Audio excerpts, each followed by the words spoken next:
निरंजन अलख निरंजन हो अलख निरंजन। गुरुदेव, इतक्या लहान वयात त्या चित्राच्या मनात इतका भक्तिभाव कसा? सत्य आणि असत्याचं तिला एवढं ज्ञान कसं काय? भरतरी, चित्रावतीचं मागच्या जन्मीचं पुण्य आहे ते, जे मागच्या जन्मामध्ये साध्य करता आलं नाही ती या जन्मामध्ये साध्य करण्यासाठीच हा जन्म आहे तिचा। ते ठीक आहे गुरुदेव, पण ती अक्काबाईच्या पोटी कशी जन्माला आली?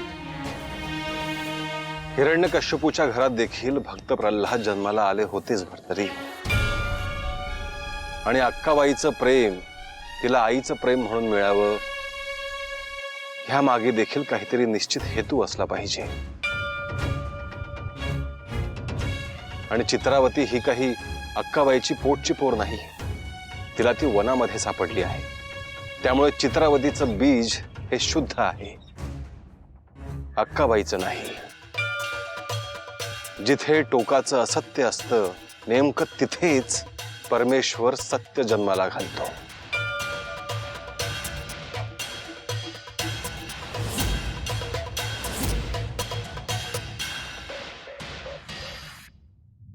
ते बघ, चित्रावती इकडेच येते आहे।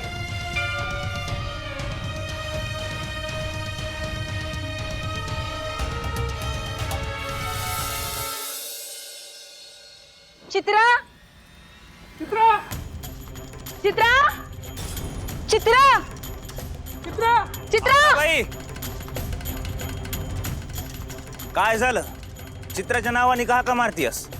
ए दीड दापडीच्या नो, तुम्ही मला प्रश्न विचारायचे नाहीत? पर एवढा कालवा कराया झालं तरी काय? ते आमची चित्र कुठं भेटना झाली। होय, तुम्ही बघितलं का चित्राला? नाही, आम्हाला तो कुठे दिसली नाही ती।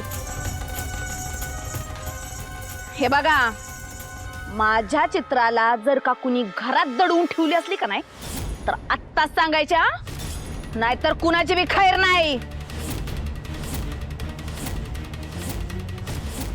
अक्काबाई, चित्राला आम्ही कशाला घरात दडवून ठेवू? चित्रा गावातच असेल, हुडका कुठेतरी। बघते की, आधी माझ्या चित्राला बघते आणि मग तुम्हासनी बघते।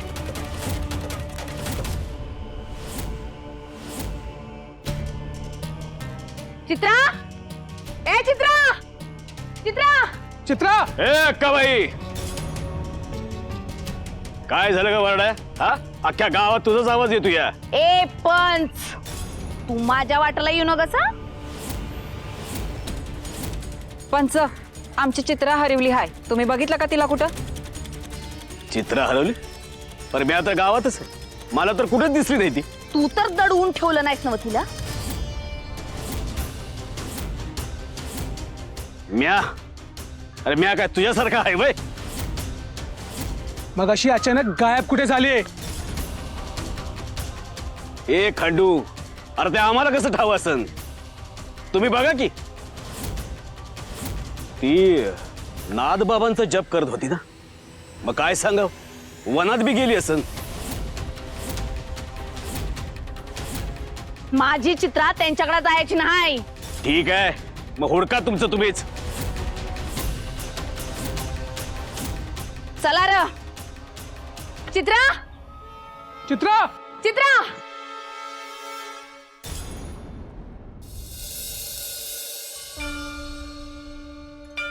देवा, मी तुम्हासनीच भेटायला आले। हे तू उत्तम केलंस, परंतु ह्या सगळ्यामध्ये तू एक फार मोठा धोका पत्करला आहेस। अक्काबाईला कळलं तर? काय नाही, रागवेल, रागू द्या, मी सहन करेन तिचा राग। हो, पण तू सहन का करतेस? त्यापेक्षा घरीच थांबायचं ना। तुम्ही भेटल्यापासून मला तिथे थांबायला आवडतच नाहीये। असं होतंय का बरं? मला पण काही कळत नाहीये, मला यावंसं वाटलं म्हणून मी आले। आपली लय जुनी ओळख आहे असं मला वाटलं, तुमच्यासारखं इथंच राहावंसं वाटतंय. तुम्ही मला शिकवाल वाघाशी कसं बोलायचं ते? हो शिकवू की, पण त्यासाठी खूप परीक्षा द्याव्या लागतात. देईन की. चित्रा, आपण ते नंतर पाहूयात. सध्या तरी तू स्वतःची काळजी घे. तुझ्याकडून पुण्यकर्म कसं वाढत जाईल, लोकांना तुझा त्रास कसा होणार नाही ते बघ. माझे आशीर्वाद आहेतच. तुला कशाचीही कधीही उणीव भासणार नाही. तू फक्त लोकांचं कल्याण होईल असंच वागत राहा. मला काय बी नको. मला लहानपणापासून काहीच मिळालं नाही, म्हणून मला आता काय पाहिजे असं वाटतच नाही. हा, पण मी तुमचं नाव घेत राहीन. चित्रा, तुझं पूर्वजन्माचं संचित फार मोठं आहे, म्हणून तुझी भक्ती निरागस आहे. तुझी भक्ती अशीच वृद्धिंगत होत राहावं. तुला जी साधना करायची आहे ती पूर्ण होईल. आणि चित्रा, तुला जर कोणी त्रास दिला तर केवळ माझं स्मरण कर. हो. आता वनातून घरी जा. घरी जाताना तुला कोणताही प्राणी कुठलाही त्रास देणार नाही. ठीक आहे, पण मी परत येईन ना भेटायला. हो, नक्की. शुभम बाबत.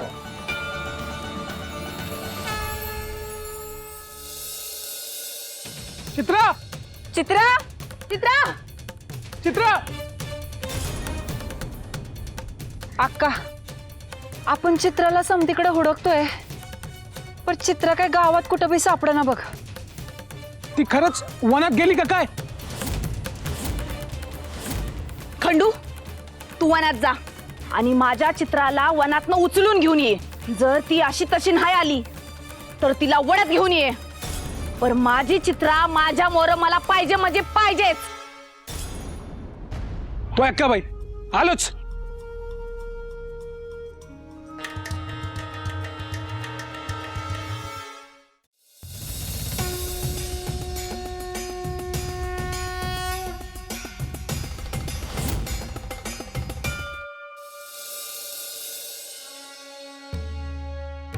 गहिनीनाथ, मी पाहतो आहे तुमच्यामध्ये एवढा संयम कसा काय? माझे गुरु श्री गोरक्षनाथ आहेत, त्यांच्यामुळे. स्वतः श्री गोरक्षनाथ सर्व इंद्रियांच्या वर आहेत. ज्यांनी कठोर तपश्चर्याने असे अनेक ध्यानविधी शोधले, ज्यातून माझ्यासारख्या शिष्याला अनेक लाभ झाले. महद भाग्य आहे की आपल्याला श्री मच्छिंद्रनाथ, श्री गोरक्षनाथ यांचे सानिध्य लाभते आहे. हे दिवस अद्भुत आहेत भर्तरीनाथ. जेव्हा आपले स्वतंत्र कार्य सुरू होईल तेव्हा ह्या अनुभवांचा उपयोग होईल. गहिनीनाथ, मी एका शाबरी मंत्राची रचना करतो आहे. उद्या तो गुरुदेवांना ऐकवायचा आहे. मलाही उत्सुकता आहे. गुरुदेवांनाही आनंद होईल.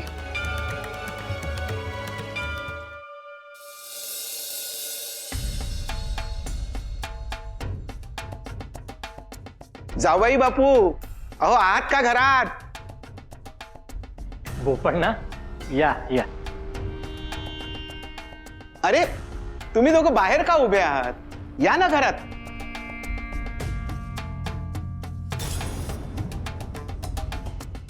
काय म्हणताय बोपण्णा? अहो जावई बापू, हे दोघं खूप काळजीत आहेत. यांना श्रीपादला भेटायचं होतं.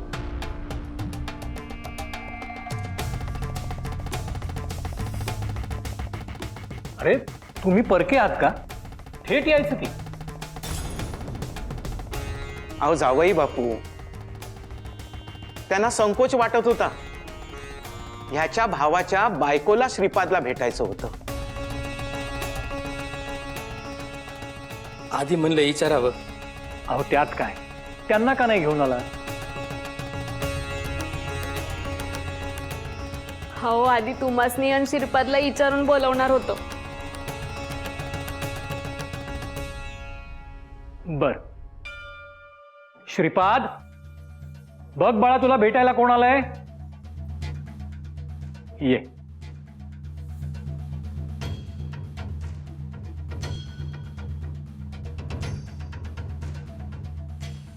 बोला आता. शिरपाद, माझा भाऊ घरातून जे निघून गेलाय ती 2 दिवस झालं परत आलाच नाही.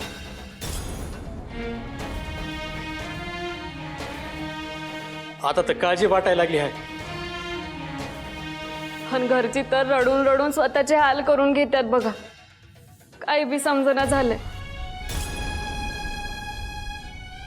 अरे श्रीपाद, घरात काही भांडणं नाहीत, काही वाद नाहीत. तो बाहेर गावी सुद्धा जाणार नव्हता, अचानक दिसेनासा झाला.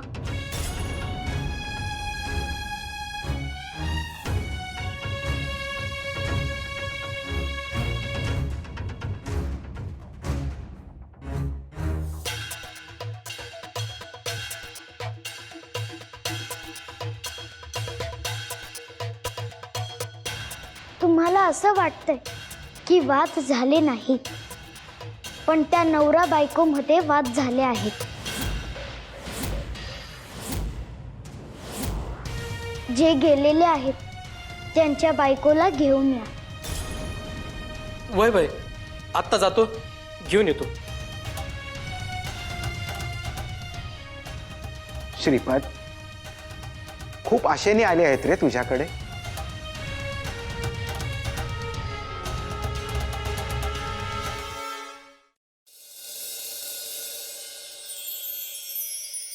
शुभम भवतु. देवा, नाद बाबा कुठं दिसना, कुठं गेल्या? गुरु श्री मच्छिंद्रनाथ आणि श्री गोरक्षनाथ ध्यानात आहेत. पंच, तुम्हाला काही अडचण असल्यास आम्हाला सांगा. नाही, तशी काही अडचण नव्हती, पण आम्ही विनंती करायला आलो होतो तुम्हासनी. निसंकोचपणे बोला पंच. देवा, लय दिस झाले तुम्ही गावात आला नाहीत भिक्षा मागा. तवा आम्हा समध्यांची अशी इच्छा होती की तुम्ही एकदा गावात येऊन गेला असता तर बरं झालं असतं. मागच्या बारीला तुम्ही आले होते तेव्हा गावातली लोक म्हणजे आम्हीच तुम्हाला भिक्षा दिली नव्हती. ते पाप आम्ही केलं, अक्काबाईंनी भूल पाडली होती म्हणून. पण तुम्ही आता गावात आला तर आम्हासनी बरं वाटत. अव देवा, आम्ही भाकरच घेऊन येणार होतो, पर तुम्हासनी ते चालत नाही नव. बरं झालं तुम्ही काही आणलं नाहीत ते. आम्ही असा अन्नाचा संचय करत नाही. जसे पशु पक्षी प्राणी त्यांना हवं तेवढंच अन्न गोळा करतात आणि खातात, तसेच आम्हीही करतो. भविष्याच्या चिंतेने व्यथित होऊन कसलाही संचय करत नाही. अन्नपूर्णा माता आमची काळजी घेते. गुरुदेव ध्यानात आहेत.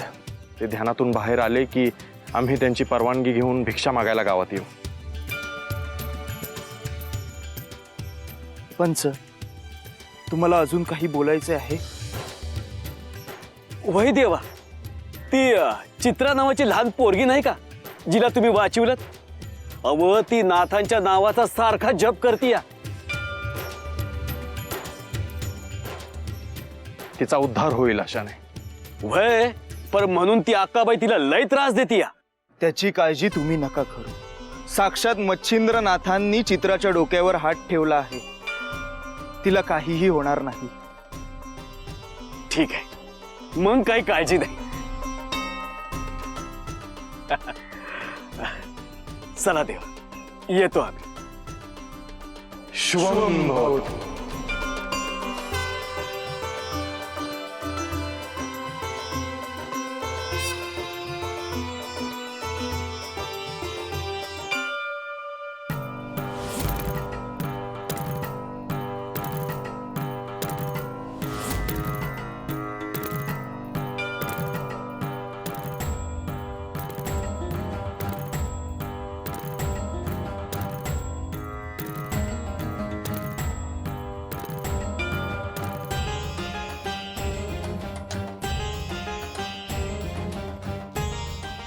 गुरुदेव, तुमची आणि चित्राची ज्या पद्धतीने भेट झाली ते अद्भुत आहे.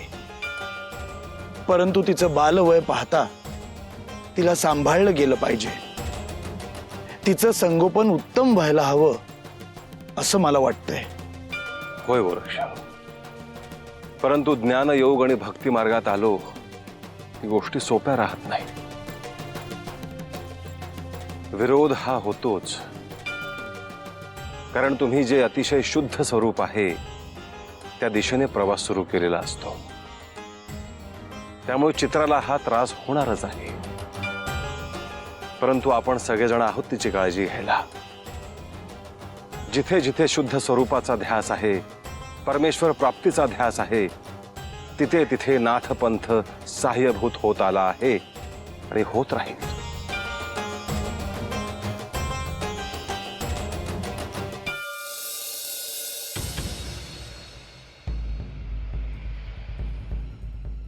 श्रीपाद, ही आहे त्याची बायको. हे बाई, खरं खरं सांग, काय झालं? तिने सांगायची आवश्यकता नाही. मला सगळं कळलेलं आहे. तुम्हा दोघांचं भांडण झालं, त्यानंतर तुझा नवरा घर सोडून निघून गेला. होय, संसारात भांडायला भांड लागतच असतं. मला वाटलं नव्हतं ते निघून जातील. ठीक आहे, तुझ्याशी भांडण झाल्यानंतर तुझा नवरा शेजारच्या घरी गेला होता. तिथे शेजाऱ्याने त्याला काहीतरी खायला दिलं. ते खाल्ल्यानंतर तुझ्या नवऱ्याची मती भ्रष्ट झाली आणि तो निघून गेला.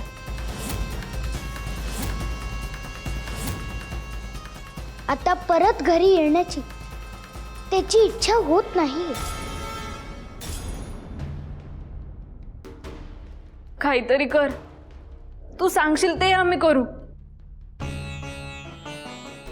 मी पुण्यांदा नाही भांडणार त्यांच्या संग. मला माझा नवरा परत आणून द्या. ते तुझ्याच हातात आहे. पूर्ण श्रद्धा ठेवून मी जे सांगेल ते करशील तर तुझा नवरा परत येईल. करीन करीन, तुम्ही फक्त सांगा. ऐक, मग महादेवांच्या देवळात जा. पिंडीवर पाण्याचा अभिषेक कर. ते करत असताना बेलाची पाने ठेव आणि प्रार्थना कर. तू पतिव्रता आहेस. तुझा पती दुसऱ्या दिवशी परत येईल. लय उपकार झाले तुमचे. मी करीन अभिषेक. आता फक्त तो परत आल्यावर त्याला माझ्याकडे घेऊन ये, म्हणजे पुन्हा त्याची मती भ्रष्ट होणार नाही अशी योजना मला करता येईल. श्रीपाद, पण तो सुखरूप आहे ना? होय पिताश्री, मला तो दिसतोय. तो कुठे आहे हे देखील कळतंय, पण तो लगेच येणार नाही. कुठे आहे तो? त्याने काही फरक पडणार नाही. आता मी सांगितलं तेच करा. तोच एक उपाय आहे.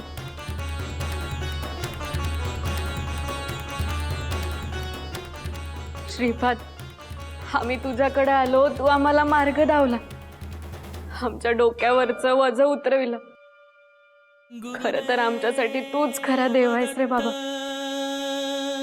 गुरुदेव दत्त.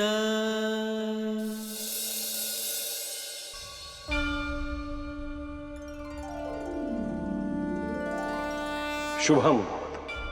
चित्रा, तू इथे कशी काय? तुमचं दर्शन घ्यायला आले. हरकत नाही.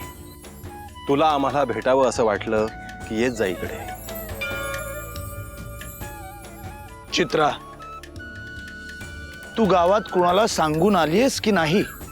नाही. अक्काबाईला तरी? तिला सांगितलं असतं तर तिनं पाठवलं नसतं, म्हणून निघून आले. परंतु अशाने ती अक्काबाई तुला त्रास देईल चित्रा. देऊ दे, तिला काय करायचंय ते करू दे. मी करीन सहन. ती तुमच्याबद्दल जे बोलते ते मला नाही आवडत. तू नेहमी गुरुदेवांचं नामस्मरण करतेस. तुला त्यांचं दर्शन घ्यायची इच्छा होते आणि त्यासाठी तू त्रास देखील सहन करायला तयार आहेस. हो, परंतु हे सगळं तुला का करावं असं वाटतंय? हेच कळत नाही. हेच समजून घेण्यासाठी मी इथं येते. नाथांच्या नावाचा जप केला की मला बरं वाटतं. मी जेव्हा मोठ्याने जप करते तेव्हा मला अक्का करू देत नाही. म्हणून मी मनातल्या मनात तुमच्या नावाचा जप करते. अक्का म्हणती मला की तुमचं नाव घेऊ नको, पण तरी बी मी घेते. चित्रा, बाळा, तुला नामस्मरण करायचं असेल तर ते मनातल्या मनात कर. त्यामुळे ते बाहेर इतर कोणालाही कळणार नाही आणि ती अक्काबाई तुला त्रास देणार नाही. आपल्याला त्रास होईल असं वागू नकोस, कारण तुला त्रास झाला की बाळा मलाही होतो.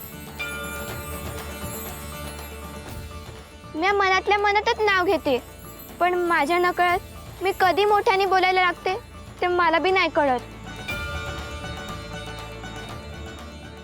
परंतु असंच सुरू राहिलं तर अक्काबाई तुला मारणार. मग मारू दे, तिला मारायचं येतं. तिला फक्त तेच येतं. पण मी तुमच्या नावाचा जप करायची थांबायची नाही. गुरुदेव, मला हिचं फार कौतुक वाटतं. ह्या वयात हा भाव कसा काय निर्माण झाला? चित्राची मागच्या जन्मीची साधना अपुरी राहिली आहे, ती ह्या जन्मामध्ये पूर्ण होईल आणि हे विधी लिखित आहे. चित्रा बाळा, आज मी तुला एक गोष्ट देणार आहे. इकडे ये.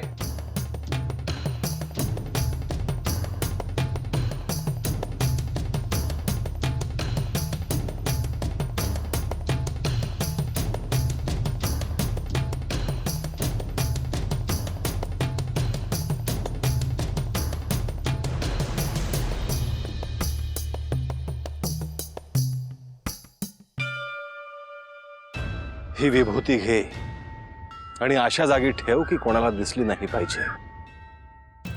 तुला जर कोणी त्रास दिला तर या विभूतीचा वापर कर. आणि बाळा, स्वतःला त्रास होईल असं वागू नकोस. चित्रा, गुरुदेवाने तुला जे सांगितलं आहे ते लक्षात ठेव. जर तुला त्रास झाला तर तो गुरुदेवांना देखील होईल. त्यामुळे त्यांना त्रास होईल असं काही करू नकोस. मी शांतच बसलेली असते, पण अक्का येते आणि मला त्रास देते. रिंगणात उभं करते, जेवायला देत नाही.